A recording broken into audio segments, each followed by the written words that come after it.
Este mensaje fue impartido en la Iglesia Bautista Roca Eterna de la Ciudad de México. Para más información, visita nuestro sitio de internet rocaeternamexico.com o en Facebook Roca Eterna México. Esperamos que este mensaje sea de bendición a tu vida. Muy bien, hermanos.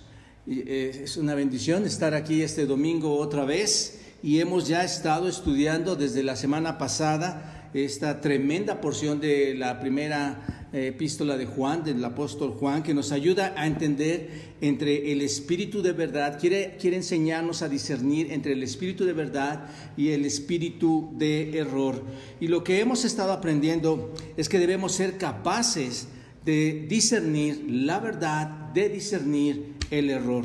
Dios revela la verdad, hermanos, al mundo, y Satanás quiere revelar el error también con mentiras, con sus espíritus errados, quiere revelar el error también al mundo. Y la mentira, precisamente, hermanos, que usa Satanás es la estrategia del reino de las tinieblas. Esta es la mentira que usa, quiere llevarlos al error, quiere llevarlos y distorsionar la verdad.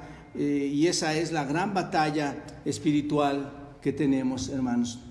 La batalla entre la verdad y la batalla en el error. Se trata de la batalla de la mente, como lo estudiamos la semana pasada. ¿Qué hay en la mente? ¿Qué es lo que tú tienes en la mente? ¿Qué es lo que yo tengo en la mente? ¿De qué mundo espiritual nuestra mente está llena?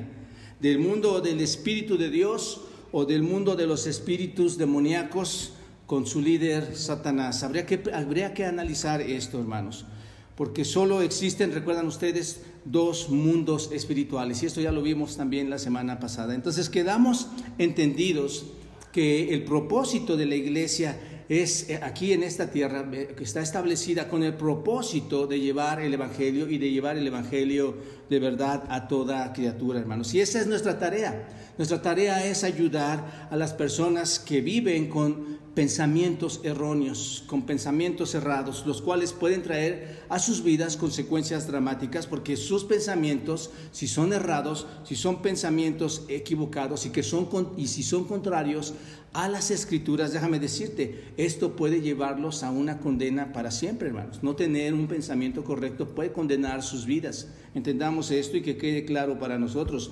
porque hoy en día hay toda esa clase de pensamientos, porque decíamos, hay filosofías, hay ideologías, hay ideas equivocadas, diferentes a la Escritura, las cuales no debemos permitir que influyan en los pensamientos de las personas o aún de nosotros mismos, sino que tienen que ser atacadas con la verdad, y esta verdad únicamente se encuentra dentro de la palabra de Dios. Segunda a los Corintios, recuerdan ustedes, decíamos, porque las armas de nuestra milicia no son carnales, sino poderosas en Dios para la destrucción de fortalezas, derribando todo argumento y toda altivez que se levanta contra el conocimiento de Dios, que es su palabra, que se revela contra su palabra, y llevando cautivo todo pensamiento a la obediencia de nuestro Señor Jesucristo.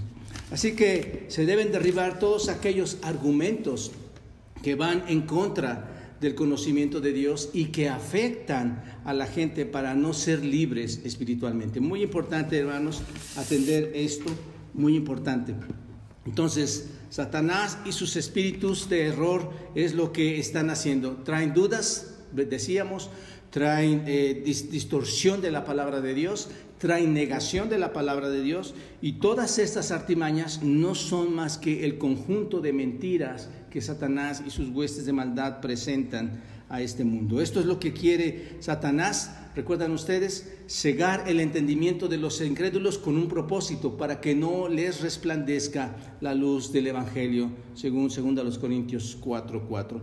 Y algo importante que tenemos que recordar, hermanos, también, que estuvimos viendo la semana pasada, es muy importante, es no entender, hermanos, que no es una estrategia humana, lo platicábamos, sino que esto es una estrategia espiritual, ya que estos espíritus engañosos, decíamos, entregan a otras personas las dudas, la distorsión y la negación, la entregan a los hombres, a hombres humanos, los cuales estas personas se convierten en propagadores de esas mentiras, de esas equivocaciones. Son falsos maestros, son humanos mentirosos, por decirlo así, hermanos.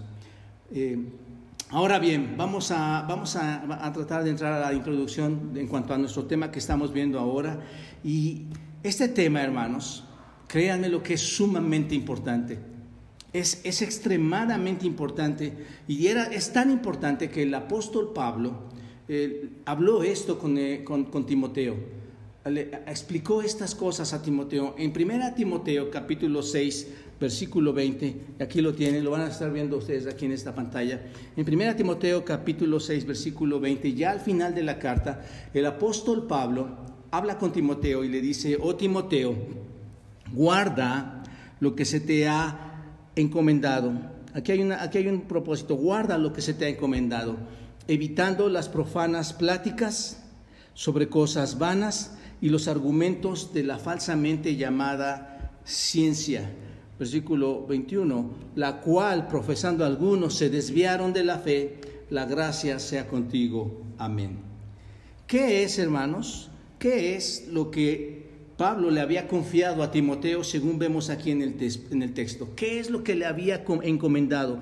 ¿Qué es lo que le había confiado? Bueno, Pablo le encomendó el deslumbrante y gran tesoro, hermanos, de la revelación divina. Esto es, le encomendó a Timoteo la palabra de Dios. En pocas palabras, hermanos, el apóstol Pablo le dijo a Timoteo: Timoteo, vigila esto. Timoteo, vigila esto. Nadie puede venir y decirte algo contrario en cuanto a esta revelación que tú tienes. Y para poder vigilarlo, para poder protegerlo, le dice: oh Timoteo, guarda lo que se te ha encomendado. ¿Cómo? ¿Cómo lo va a guardar? ¿Cómo va a guardar esta revelación? Evitando pláticas mundanas y vacías. Aquí está, evitando las profanas pláticas vacías y mundanas. Y además, evitando todos los argumentos que van en contra de la palabra de Dios, argumentos que se oponen a la Escritura, aunque estos digan llamarse ciencia, hermanos, aunque estos digan llamarse conocimientos, son argumentos falsos. Y por lo cual, dice el versículo 21, por lo cual profesando algunos, ¿qué hicieron? Se desviaron de la fe. Y así termina 1 Timoteo, Pablo hablando a Timoteo, pero observen, después en la segunda carta, Pablo habla otra vez a Timoteo, vuelve a repetir lo mismo. En 2 Timoteo, en el primer capítulo, comienza con el versículo 13, comienza también diciendo lo mismo. Observa, versículo 13 de 2 Timoteo capítulo 1. Retén, aquí está, retén la forma de las sanas palabras con que de mí oíste en la fe y amor que es en Cristo Jesús. Y guarda el buen depósito por el Espíritu Santo que mora en vosotros. Bueno, retén, hermanos, significa aferrarse a algo. Entonces Pablo le está diciendo: retén que las sanas palabras, esto es, la doctrina enseñada en las Escrituras. Aférrate a la doctrina enseñada en las Escrituras. Y luego le dice: guarda el depósito, esto es, el tesoro del Evangelio que se revela en las Escrituras. El Evangelio que está revelado aquí en la palabra del Señor. Entonces, retén y guarda. Pablo, hermanos, si ustedes lo ven, repite constantemente esto porque es importante. Y la pregunta para ti es: ¿por qué es importante? ¿Cuál es la razón de la importancia? ¿Saben una cosa? El problema es que la palabra del Señor constantemente está en ataque, hermanos. La palabra del Señor, hay mucha gente que está en oposición, y aquí es donde empezamos a entender este asunto. Nosotros debemos ser capaces de discernir los espíritus, hermanos. ¿Quién está realmente llevando una verdad o hablando una verdad, y quién está hablando o llevando una mentira? Tenemos que discernirlo. La palabra está en ataque constante. La iglesia, entonces, hermanos, si se dan cuenta, bajo estas recomendaciones, no solo a Timoteo, sino a nosotros como iglesia, puesto que tenemos la Escritura en nuestras manos, la iglesia debe entonces, ¿qué tiene que hacer? Retener y guardar la sana doctrina, el buen depósito, de retener la palabra de Dios. Esto es lo que les mencionaba yo la semana pasada, porque la salvación, hermanos, si nosotros no guardamos, si nosotros no retenemos correctamente la palabra del Señor, la salvación depende de lo que sabes que es verdadero. Mucha gente puede llegar al entendimiento de la salvación, al entendimiento de quién es Cristo, quién es el Espíritu Santo, quién es Dios y muchas otras doctrinas debido a que tenemos la exposición de la verdad de la palabra del Señor. Y si tú entiendes lo verdadero o la gente entiende lo verdadero, esta gente va a creer perfectamente en Dios, va a creer en su Hijo Jesucristo, va a creer en el Espíritu Santo para salvación eterna, hermanos. Entonces, esto es muy importante, no sé si se dan cuenta, la importancia de guardar y retener las palabras del Señor, las Escrituras, entenderlas, aferrarnos a ellas. Pero si no conocemos la verdad, te lo pongo de esta manera, hermano, amigo, si no conocemos la verdad, no podemos aferrarnos a algo que no conocemos. Es imposible. Si los miembros de la iglesia, incluyendo a todo su liderazgo, incluyendo a toda la congregación de salvos, si los miembros de la iglesia no conocen la sana doctrina, por lógica, hermanos, no puedes protegerla, no puedes retenerla. Es imposible que hagas esto.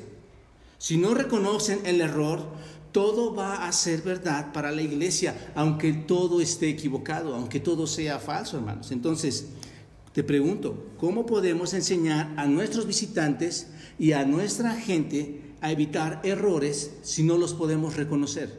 Es imposible. ¿Cómo podemos enseñar doctrina sana en la iglesia si no la sabemos? Entonces, la sana doctrina y el discernimiento sólido de la doctrina es extremadamente esencial dentro de la iglesia, hermanos, si se dan cuenta. Porque si no hay una sana doctrina y sólida doctrina bien enseñada, va a haber mucha influencia, mucho ataque a la Escritura, y entonces, si no estás firme, caerás en el error. No habrá cómo retenerla, no habrá cómo guardarla. Entonces, está, hermanos, en nuestra responsabilidad dentro de la iglesia predicar la verdad, hablar la verdad, llevar el mensaje de verdad. Esta es entonces la razón por la que Juan aquí en el capítulo 4, versículos 1 a 6, nos da los elementos para probar los espíritus. Nos va a revelar la manera, las formas en que podemos reconocer a los espíritus. Esta mañana vamos a continuar con los criterios por los cuales podemos diferenciar o probar el espíritu de verdad y el espíritu de error, a fin de no errar en nuestro camino a la verdad divina. La semana pasada, en realidad, hermanos, solo entramos a uno de los puntos. Dije que iba a ser dos, entramos solamente a uno de ellos y comenzamos viendo un mandato. ¿Recuerdan ustedes? Un mandato y una razón para probar los espíritus. Y vimos que el mandato era ahí en el versículo 1, amados, no creáis a todo espíritu, sino probad los espíritus si son de Dios. El mandato es entonces no creer, el mandato es a no creer ¿a quién? A todo espíritu, sino ¿qué debemos hacer? Probar los espíritus si son de Dios. Porque detrás de cada enseñanza, hermanos, detrás de cada mensaje que se da hay un espíritu. Así que hay que ser muy cautelosos para determinar cuál de estos espíritus es, ya sea que sea el espíritu de Dios o sea el espíritu demoníaco quien esté enseñando, hermanos. Y también vimos, y eso ya lo vimos un poquito la semana pasada, también vimos una razón, porque continúa el versículo 1, porque muchos falsos, ¿cuántos?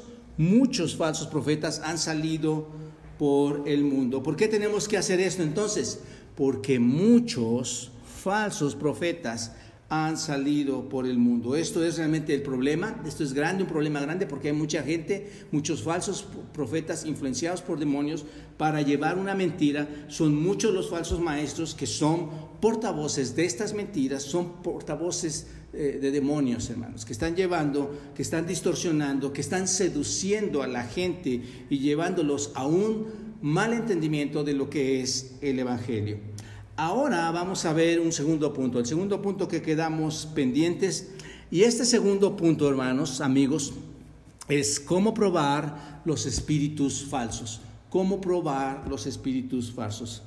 En este punto vamos a ver tres maneras en que Juan nos da la pauta para que podamos nosotros ver, para que podamos determinar cuáles de los espíritus estamos escuchando, o espíritus demoníacos o el espíritu que viene de Dios. Nos da 3 maneras en las que nos podemos determinar qué tipo de espíritu es. Así que vamos a ver la primera de estas maneras para determinar los espíritus. La primera manera para determinar los espíritus que nos marca aquí el apóstol Juan por el Espíritu Santo es: debe confesar la encarnación doctrinal del Señor Jesucristo. Muy importante, hermanos. Debe confesar la encarnación doctrinal del Señor Jesucristo. Observa el texto. Dice: en esto conoced el Espíritu de Dios. Todo espíritu que confiesa que Jesucristo ha venido en carne es de Dios. Y todo espíritu que no confiesa que Jesucristo ha venido en carne no es de Dios. Y este es el espíritu del anticristo, el cual vosotros habéis oído que viene y que ahora ya está en el mundo. Hermano, sería muy fácil, nada más lo podemos determinar así. Si tú no confiesas la encarnación de Cristo, no eres un creyente verdadero, eres un falso.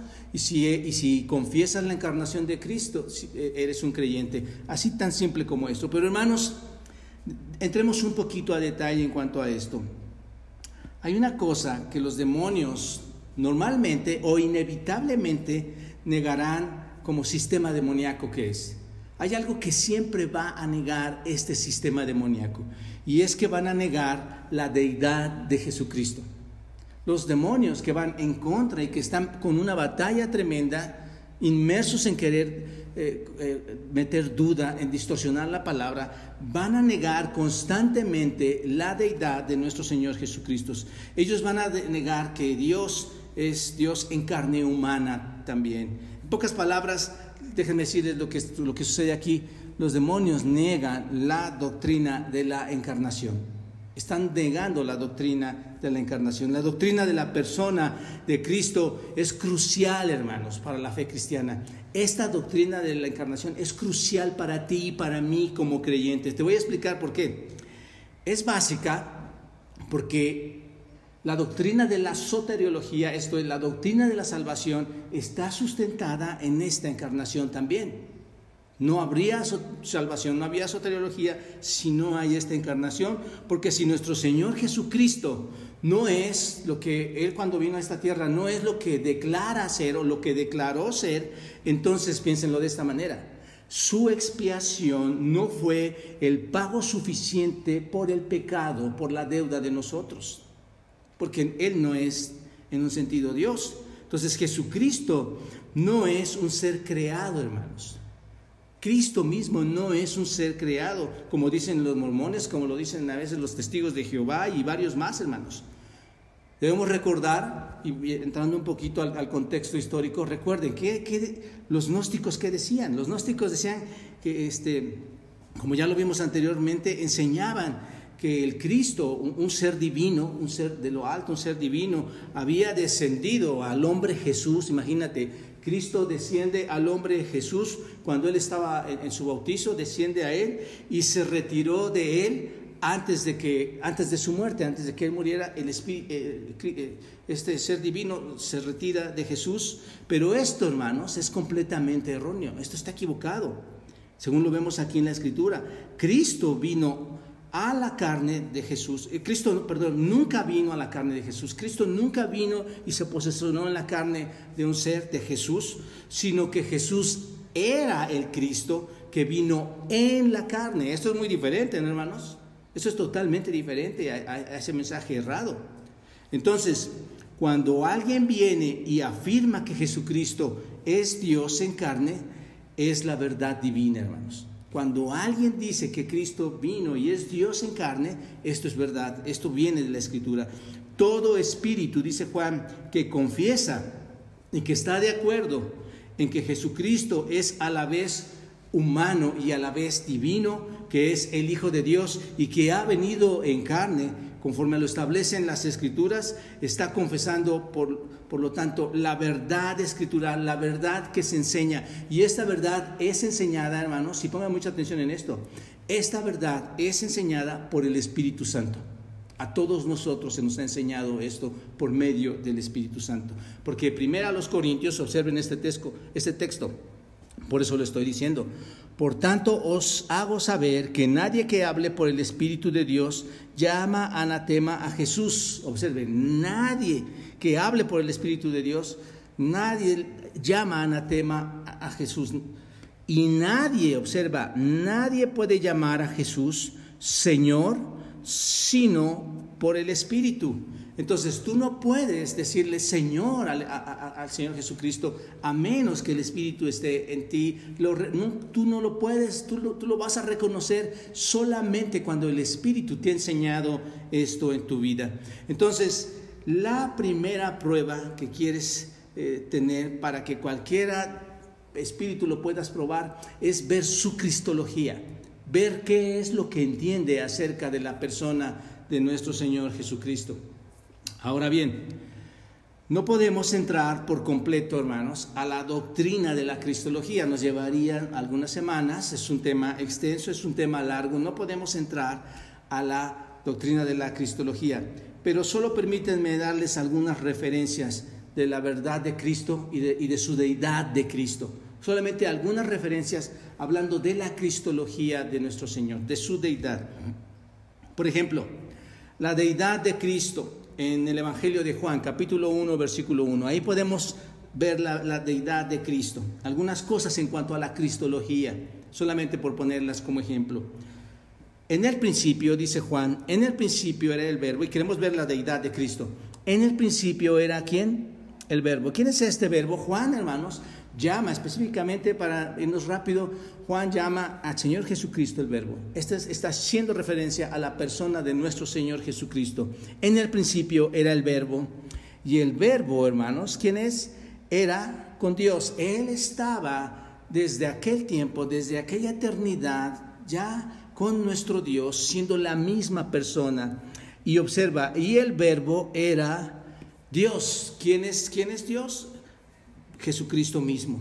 Este era en el principio con Dios eternamente, y observen, todas las cosas por Él fueron hechas, y sin Él nada de lo que ha sido hecho fue hecho. Observen aquí entonces la palabra Dios, la palabra Theos, es usada, hermanos, comúnmente en el Nuevo Testamento para hacer referencia, o como Dios Padre, que es la primera persona de la Trinidad. Sin embargo, varios pasajes en el Nuevo Testamento también se usa esta palabra para hacer referencia no solo a Dios, sino a nuestro Señor Jesucristo como Dios. ¿Se dan cuenta de esto? Hace referencia al Señor Jesucristo como Dios, como lo estamos viendo aquí. Observa el texto. En el principio era el Verbo, y el Verbo era con Dios. ¿Y el Verbo qué, hermanos? Observen esta palabra. El Verbo era Dios. Entonces, el asunto es que Dios es Cristo y Cristo es Dios. Dios mismo aquí señalado como Theos, es la palabra que se está ocupando. Theos, Dios, para referirse a quién, al que ha creado. Por Él fueron hechas todas las cosas. Está refiriéndose a un Dios todopoderoso, a un Dios creador del cielo y de la tierra, y un Dios que ya es eterno, que siempre ha existido. ¿Se dan cuenta? Entonces, aquí mostramos, por lo menos con este versículo, su deidad de nuestro Señor Jesucristo. Hay otros versículos donde podemos ver, por ejemplo, el nacimiento virginal, es otra cosa de la cristología. Para ponerles un ejemplo, Mateo capítulo 1, versículo 18, el nacimiento virginal, Mateo 1, versículo 18, dice así. Observa, ¿cuántas veces hemos leído esto? Pero esto tiene su profundidad. El nacimiento de Jesucristo fue así. Estando desposada María, su madre, con José, antes que se juntasen, observa, antes que se juntasen estos dos hombres, esta mujer y este hombre, se halló que había, ¿qué, hermanos? Que había concebido, ¿de quién? Ni más ni menos que del Espíritu Santo. ¿Se dan cuenta? ¿Qué pasa con este texto? ¿Qué podemos saber de la cristología de quién, de su deidad y de quién es el Señor Jesucristo? Observa, su nacimiento virginal que estamos leyendo aquí muestra que la salvación solo puede venir por la obra sobrenatural de Dios y no por algún esfuerzo humano. Porque recuerden ustedes, el texto dice que fue concebido por el Espíritu Santo, no fue concebido por hombre humano. Entonces, el nacimiento virginal muestra, hermanos, la salvación que viene en nuestro Señor Jesucristo por la obra sobrenatural de Dios y no de ninguno de los hombres en esta tierra. Y no solo eso, hermanos, su nacimiento virginal también nos muestra la unión plena, una unión plena de la deidad de Dios y la humanidad en una persona. Observen esto es lo que entendemos y lo vemos mejor cuando digo la deidad de Dios y la humanidad de una persona, cuando leemos, por ejemplo, Juan 3:16, porque de tal manera amó, ¿quién? Dios al mundo, que ha dado, esa deidad ha dado ¿a quién? A su Hijo Jesucristo, para que todo aquel que en él crea viene y es carne, es Dios mismo hecho carne. Ahí está, mostrándonoslo en Juan 3:16. Esta es el nacimiento virginal, mostrándonos la deidad y la humanidad del Señor Jesucristo. Y este nacimiento virginal también nos muestra, hermanos, la humanidad, un poco la humanidad de nuestro Señor Jesucristo. ¿Y por qué lo digo? Porque nuestro Señor Jesucristo es sin pecado heredado. Él no fue concebido, como decía, por un hombre, Él fue concebido por el Espíritu Santo, así que muestra que Él es nuestro Dios, es nuestro Señor Jesucristo, sin pecado, y sin pecado que lo haya heredado por algún hombre. Otro texto que podemos ver en referencia a la cristología, y nada más, entiendan que esto no lo estamos, solamente son algunos textos para llevarlo, tendríamos que comenzar desde la eternidad, y luego el papel de nuestro Señor Jesucristo, el papel presente, el papel futuro, todo lo que conocemos de Él, su ministerio. Esto sería todo, pero yo estoy presentando únicamente algo para que entendamos la importancia de la cristología, hermanos. Sin pecado, el Señor Jesucristo en su nacimiento virginal es Dios mismo, es humano también. Entonces dice, en cuanto a la encarnación, observen Juan capítulo 16, vamos a ver Juan capítulo 16 en el versículo 28 y Mateo 28:20, ahorita lo pongo, pero observen la encarnación, la deidad y la humanidad, podemos verlo ahí, la encarnación, deidad y humanidad. Dice el Señor, salí del Padre y he venido al mundo. Observen, salí del Padre y he venido al mundo y dejo el mundo y voy al Padre. Ahí está la deidad y la humanidad del Señor Jesucristo. Y luego observen en Mateo capítulo 20, Mateo 28, versículo 20, enseñándoles que guarden todas las cosas que os he mandado, y he aquí yo estoy con vosotros todos los días hasta el fin del mundo. El primer versículo dice, Juan, salí del Padre y he venido al mundo, y ahora dejo al mundo y voy al Padre. Y Mateo dice, yo estoy con vosotros todos los días hasta el fin del mundo. Podemos decir con estos dos textos, hermanos, que les estoy mostrando acerca de la persona de Cristo, que Él ha regresado al cielo. Él estaba aquí, estaba en el cielo, vino a la tierra, ha regresado al cielo y está también, piensen en esto, no solo ha regresado al cielo, sino también está presente con nosotros. ¿Quién puede hacer esto? Solamente Dios, solamente Jesucristo, hermanos. Esto es lo importante, y tendremos que entrar a la cristología, y ya la hemos estudiado aquí en algunos talleres, pero tendremos que entrar fuerte a hermanos. Pero lo que quiero es llevarles a este punto. Piensen, cuando alguien está negando esta verdad, es trágico, porque sin Cristo no tendríamos, en uno de los ministerios más grandes que está ejerciendo el Señor Jesucristo en este tiempo, no tendríamos un defensor delante del Padre. ¿Se dan cuenta de esto? Esto es trágico. Sin Cristo no tendríamos un Cordero de Dios que quite el pecado del mundo. Sin Cristo no tenemos, si no hay Cordero que quita el pecado del mundo, sin Cristo no tenemos el camino, la verdad y la vida, y no podríamos llegar al Padre, porque es solamente por medio de nuestro Señor Jesucristo y su sacrificio en la cruz. No hay manera entonces de llegar al Padre, no tenemos un Salvador. Sin embargo, déjenme decirles, esto no es así. Jesucristo, nuestro Señor, ha venido en la carne y ha venido como hombre, hermanos. Entendamos esto. Esto es lo que todo creyente debe saber cristológicamente. Cristo ha venido en la carne y ha venido como hombre para ser el sustituto de muchos de nosotros, los que hemos creído, y morir como hombre por los hombres. Él murió como hombre por los hombres. Creemos entonces que el Señor Jesucristo, el Señor Jesús, es humano y el Cristo divino, el Señor Jesucristo humano y el Señor Jesucristo divino es uno solo. Eso es lo que creemos en la iglesia, eso es lo que la Escritura nos enseña, hermanos. Son uno y son el mismo. ¿Se dan cuenta?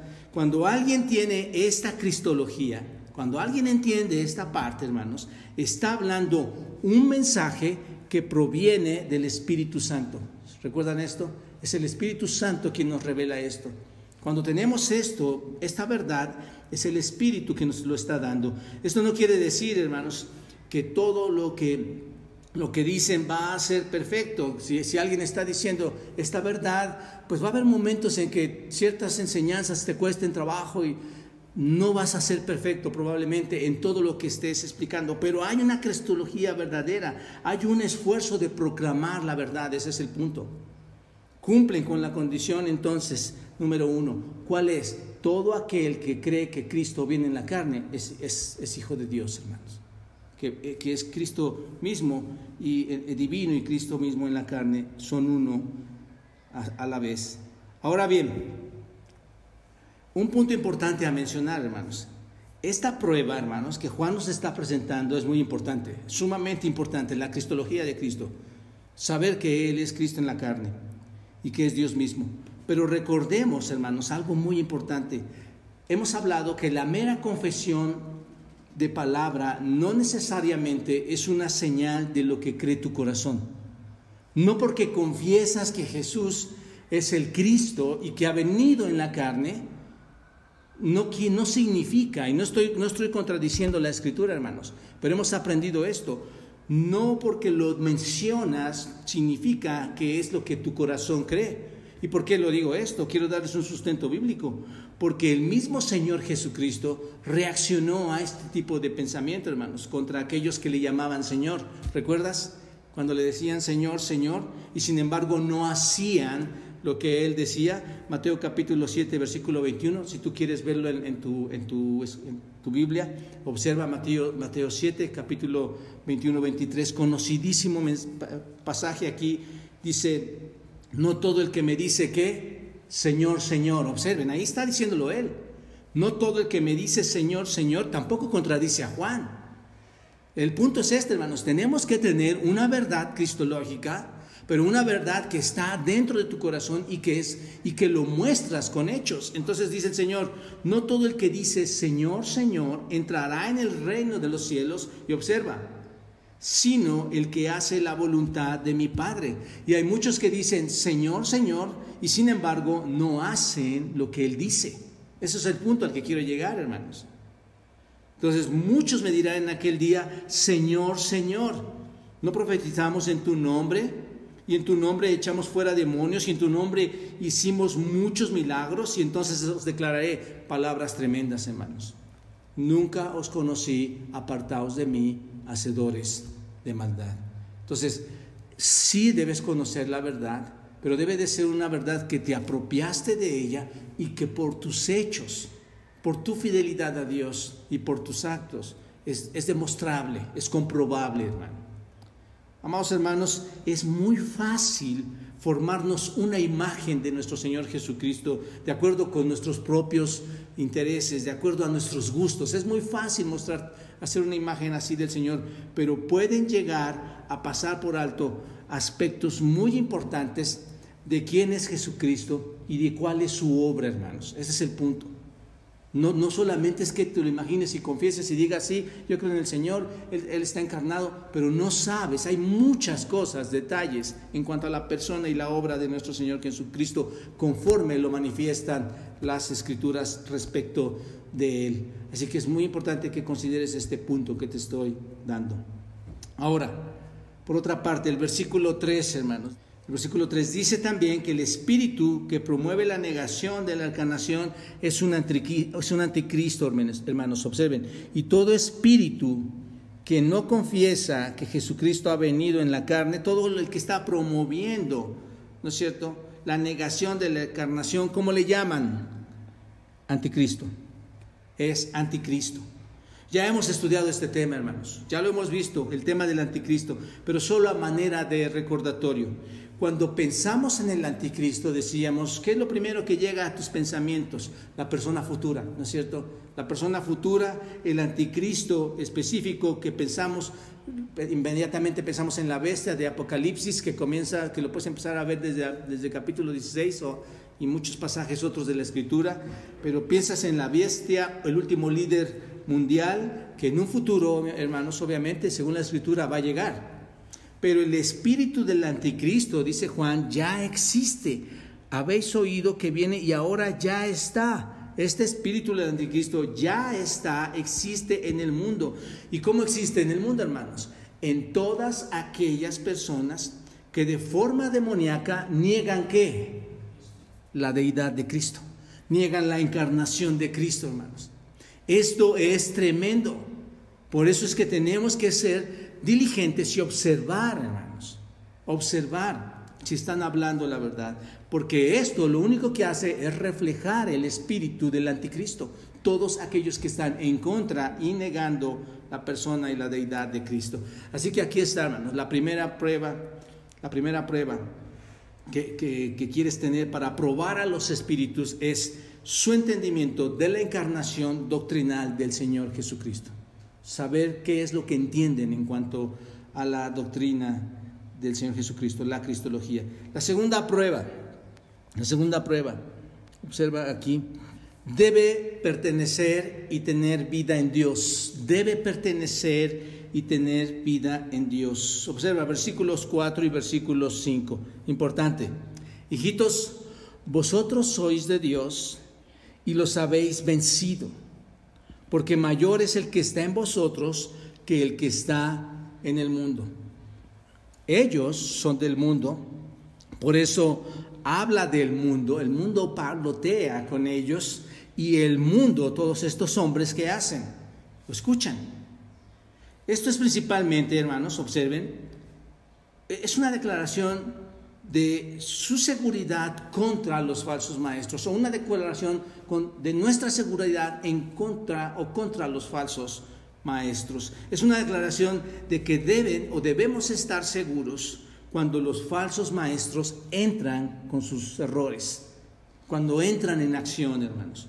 Juan dice a los cristianos, observen, ¿ustedes qué? Versículo 4, ¿vosotros sois de quién, hermanos? De Dios. Ustedes son de Dios. Ustedes, dice, nunca deben olvidar que son de Dios. Ustedes nunca deben olvidar esa herencia divina. No olviden que son un pueblo especial. No olviden que son un pueblo nacido por Dios y que son diferentes a toda aquella gente que pertenece al mundo. Son totalmente opuestos, son diferentes. En pocas palabras, hermanos, lo que está diciendo aquí es, ustedes son de Dios. ¿Por qué? Porque ustedes tienen vida eterna. ¿Por qué? Porque poseen al Espíritu Santo. Se les ha otorgado el Espíritu Santo. Ya no son más víctimas entonces del engaño, porque el Espíritu Santo está ahí. Ya no son más víctimas de las mentiras, porque el Espíritu Santo ahora está en nosotros. Ustedes no han creído mentiras. ¿Por qué? Porque lo habéis vencido. Yo ya no creo más mentiras, porque mayor es el que está en vosotros. ¿Y quién es el mayor? ¿Quién es el que está en vosotros, hermanos? Es más grande que el que está en nosotros que el que está en el mundo, hermanos. Dios, su Espíritu, es mucho más grande. Él está en nosotros, es más grande que cualquier otra cosa que estuviera en el mundo. Y si el Señor vive en mí, si el Señor vive en ti, te va a ayudar a que no caigas en errores. Si el Señor vive en ti, el Señor vive en mí, me va a proteger a que no caiga en toda clase de errores. ¿Por qué digo esto, hermanos? Piénsalo. Cuando somos regenerados, y esto es cuando hemos sido transformados, hemos nacido de nuevo y somos nuevas criaturas en Cristo, cuando somos regenerados por Dios, se nos otorga, hermanos, por su amor y por su misericordia, una comprensión de la verdad. Cuando tú te conviertes al Señor, se te otorga una comprensión de la verdad. Te pregunto, ¿te ha pasado esto? Antes no entendías muchas cosas. Antes tomaban la Escritura y decías, ¿qué es todo esto? Yo, hermanos, pensaba, se los he dicho muchas veces, cómo Dios puede dar o pudo haber dado un libro tan complicado, donde no se entiende por dónde se empieza, por dónde se termina. Pero cuando el Espíritu de Dios, por su gracia, su misericordia, llega a ti, las cosas cambian. Dios te otorga la comprensión para que puedas entender la verdad. Y seguramente te ha pasado a ti. Es cuando dices, ahora lo entiendo. Ahora entiendo todo. Ahora entiendo mucho de lo que la Escritura me está diciendo. ¿Por qué, hermanos? Ahora has vencido los espíritus cerrados. Entendamos esta parte. Ahora has vencido los espíritus cerrados, los falsos maestros. El triunfo que tienes como creyente ahora te permite no ceder a las doctrinas falsas. ¿Te das cuenta? Es muy importante esto, hermanos. Ahora ya tienes el Espíritu, ahora ya no cedes a cualquier forma, ahora ya entiendes muchas cosas y ahora nadie te va a poder mover tan fácilmente como antes sucedía, porque el Espíritu de Dios ha triunfado en la verdad y te está mostrando la verdad. Sin embargo, hermanos, algo muy importante a observar aquí, observen, hermanos, esta victoria de la que se menciona aquí, es muy importante observar que no es por méritos propios, hermanos. Yo no entiendo la Escritura porque soy alguna persona especial, porque tengo mucha inteligencia, porque soy muy audaz y muy capaz de entender la Escritura. Yo no lo entiendo por eso, hermanos. No es por mi propia astucia. Nosotros los creyentes no somos, y que quede claro esto, hermanos, nosotros los creyentes no somos los agentes de la victoria que obtenemos para comprender toda la verdad. No lo somos. El que está en nosotros, hermanos, es el mismo Espíritu de Dios, es el Espíritu Santo, el Espíritu de Dios. Nuestro triunfo es posible gracias a la intervención de la victoria de nuestro Señor Jesucristo en contra de Satanás por medio de la cruz, hermanos. ¿Se dan cuenta? Esto es glorioso. Yo puedo entender muchas cosas debido a que Cristo venció a Satanás en la cruz y este Espíritu también se me ha otorgado. El Espíritu Santo es el que ahora me está ayudando a vencer la lucha contra las falsas doctrinas. Es el que te ayuda también a vencer la lucha contra las falsas doctrinas porque fue enviado a morar en nosotros y guiarnos, según Juan capítulo 16, guiarnos a toda su verdad, hermanos. Ahí está. Este es el Espíritu de Dios. Pero no así el hombre natural. El hombre natural no le sucede esto. 1 Corintios capítulo 2, versículo 14, dice que el hombre natural no puede discernir las cosas que son del Espíritu de Dios, porque para él, ¿qué, hermanos? Para él, ¿qué son? Locura. ¿Te das cuenta? Entonces, si nosotros tenemos la capacidad de entender la palabra, hermanos, es porque el Espíritu de Dios se nos ha otorgado y ahora podemos discernir entre la verdad y el error. Ahí está lo importante de la salvación. Ahí están, hermanos, cada uno de ustedes que nos está viendo. Ahí están todos ustedes, hermanos, que antes teníamos que sentarnos en un sentido para expresar las primeras palabras a ustedes de la Escritura y mostrarles la verdad. Y de repente tú dices, wow, ahora entiendo. Es el Espíritu Santo que está obrando en ti. No así con los falsos maestros, no así con los falsos profetas. ¿Por qué? Porque estos son ¿de dónde, hermanos? Del mundo. Estos son del mundo. Y observen la palabra mundo, por cierto, aquí, versículo 5, la palabra mundo, ¿cuántas veces aparece esta palabra?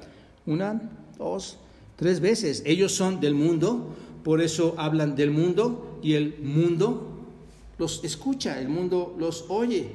Aparece 3 veces, y aquí significa un mundo de hombres que son hostiles a Dios, un mundo de hombres con mucha hostilidad en contra de Dios. Sus enseñanzas y oposiciones son anticristianas, son anticristo. Y el mundo, ¿qué hace, hermanos? Si son anticristo, el mundo los escucha, los está escuchando. El mundo concuerda con la enseñanza de los falsos maestros. Y de este modo, hermanos, estos falsos maestros están participando en la oposición contra Dios. Pero qué bendición, y piénsalo aquí, hermano, detente a pensar esto. Te lo digo con mucho amor, te lo digo con el aprecio que debes tener por lo que el Señor ha hecho por nosotros. Qué bendición que Dios ha puesto su Espíritu en ti. Esto es fabuloso, hermanos. Y ha puesto su Espíritu en ti como es el maestro residente en tu vida y ha puesto su verdad en ti. Ahora el Espíritu reside en ti, es tu maestro y te enseña toda la verdad. Quizás puedas llegar a desviarte en algunas cuestiones, tal vez algunas no las vas a entender, pero no en cuanto a la verdad del Evangelio, porque el Espíritu de Dios está morando en ti. Tú ya posees al Espíritu de Dios. Entonces, esta es otra prueba, hermanos. Puedes preguntarte, ¿este maestro posee vida divina en Dios? Puedes preguntar eso cuando alguien está enseñando. ¿Son estos maestros verdaderamente de Dios? ¿Pertenecen a Dios? ¿Demuestran las características de que estos hombres han sido verdaderamente salvos? Esto es, han sido regenerados por Dios. Ahí puedes hacer muchas preguntas en cuanto a esto. Y observa, el versículo 5 continúa aquí y dice, ellos son del mundo, por eso hablan del mundo y el mundo los oye. Cuando escuchas a alguien enseñando algo, piensa en esto, cuando escuchas a alguien enseñando algo y te dices a ti mismo o te cuestionas, dices, eso no es lo correcto, eso que está hablando no es lo correcto. Déjame decirte, hermano, no eres tú. En un sentido, el que estés reflexionando en esto, en un sentido no eres tú. Ese es, piénsalo así, ese es el Espíritu de Dios.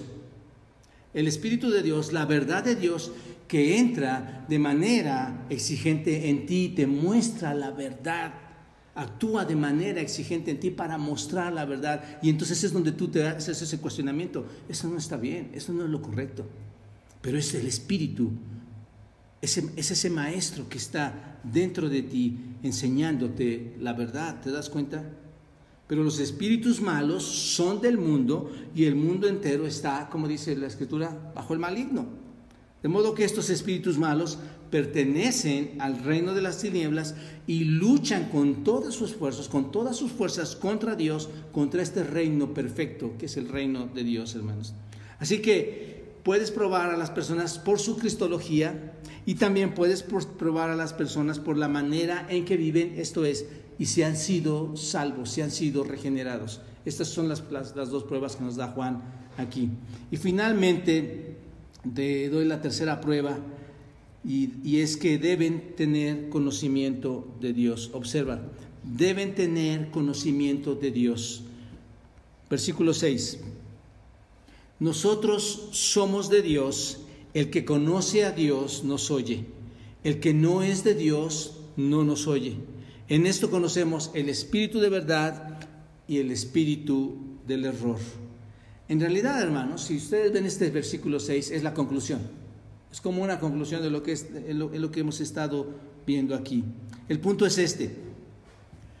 Cuando tú tienes la Escritura en tu mano, cuando tú tienes la Biblia, la palabra de Dios, y la presentas a alguien o la presentamos a ellos, la pregunta es, ¿ellos responden a esta palabra? ¿La gente responde a esta palabra? ¿Los falsos espíritus responden a esta palabra? ¿Profesan una devoción a la palabra de Dios? Dicen, sí, esta es la palabra de verdad. ¿Están profesando una devoción a la ley divina? Esto es lo que dice el versículo 6. El que conoce a Dios nos escucha. El que conoce a Dios nos oye. El que no conoce a Dios no nos escucha. ¿Se dan cuenta? No hacen caso. Ese es el asunto. Siendo que ellos son del sistema demoníaco, hermanos, que se opone totalmente a Dios, no es extraño entonces que si son oponentes a Dios, no te escuchen. No es extraño. Esto es lo que está diciendo Juan. Ellos se van a oponer porque pertenecen a ese sistema demoníaco y del mundo, hermanos, que está oponiéndose constantemente a Dios. Por eso hay muchas personas que no escuchan. Y por obviedad, falsos maestros que no escuchan. Mira, te lo pongo de esta manera simple, esta prueba que te estoy presentando, esta última prueba.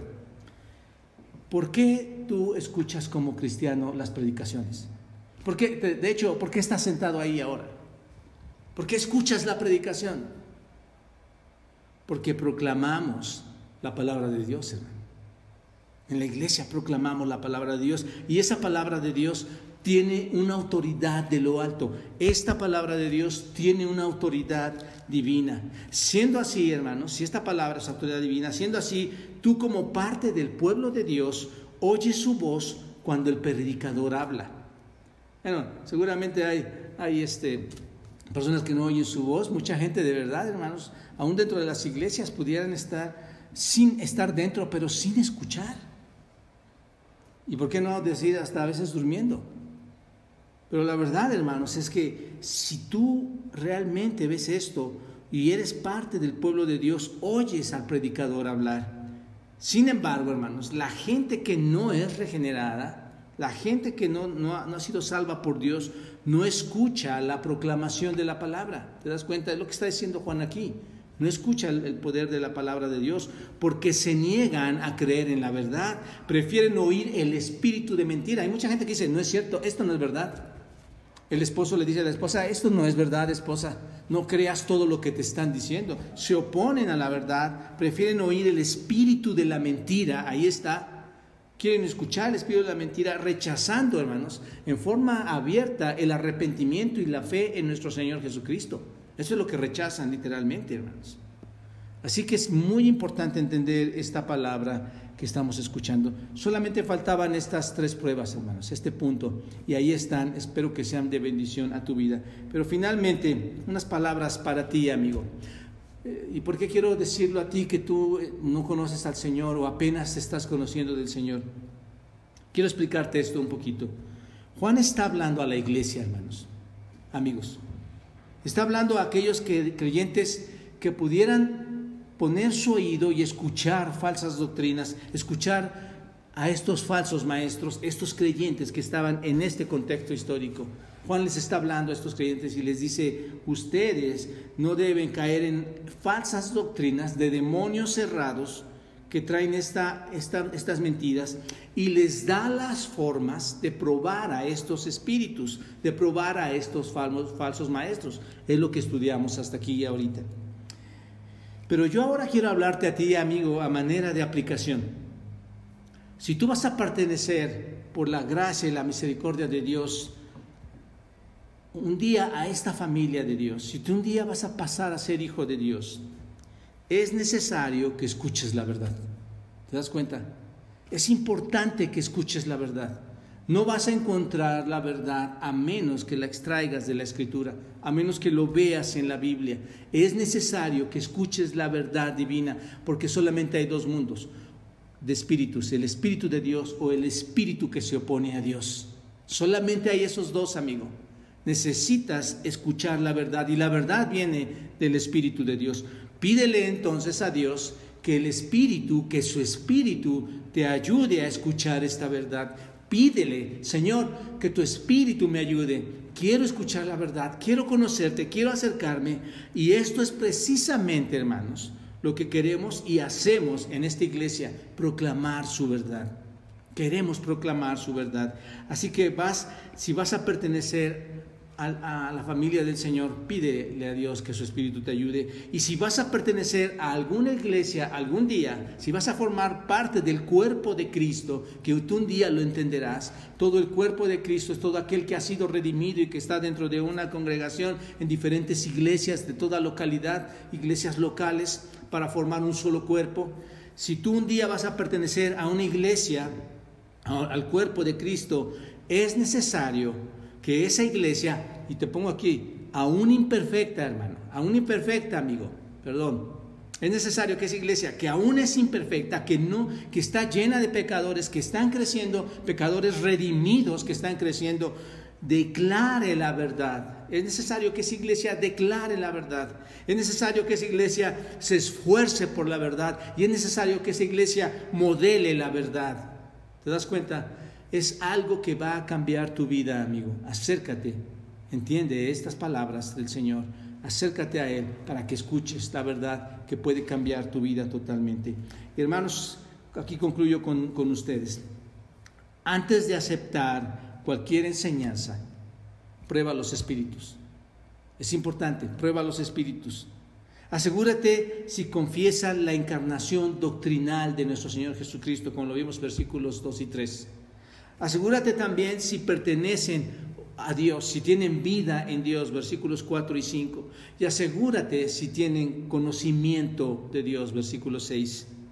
Como iglesia, amados hermanos, deseamos que los que hoy nos congregamos aquí sigamos fielmente proclamando la verdad que está aquí en su palabra, la verdad escritural, y así, hermanos, si nosotros proclamamos la verdad escritural, nuestras próximas generaciones tomarán el ejemplo para proclamar la verdad a las siguientes generaciones también. Como iglesia debemos ser quienes mostremos la verdad, quienes expresamos la verdad, quienes declaremos esta verdad, porque el engañador, hermanos, con toda su fuerza está trabajando para oponerse a esto. La batalla por la verdad, hermanos, es la batalla más importante en la que se ve involucrada la iglesia. Y piénsalo así, si nosotros, hermanos, perdemos la verdad, perdemos esta batalla de la verdad, la pregunta sería, ¿cuál verdad vamos a proclamar entonces a la gente, a las personas? Así que te animo a que te acerques al Señor, pruebes los espíritus, veas la verdad que hay ahí y crezcamos en su palabra para el buen mensaje de la verdad en su iglesia. Oremos, hermanos. Gracias, Padre, por permitirnos abrir tu palabra, Señor. Gracias porque son versículos que están ahí, parecen tan sencillos, Señor, pero a su vez son tan majestuosos y tan complicados de interpretar, pero gracias porque tu Espíritu, Señor, nos enseña a probar los mismos espíritus. Tu Espíritu de verdad nos enseña cuando hay un espíritu malicioso enseñando cosas que no son verdad y que afectan el destino de las personas, Señor. Porque esa es la tarea de Satanás y todos esos espíritus cerrados: destruir, trastornar, poner en duda tu palabra, Señor. Y hay muchos que han caído en esta trampa. Pero en el poder de tu Espíritu Santo que nos otorgas, cuando hemos sido regenerados, somos capaces, Dios, de discernir toda esta maldad.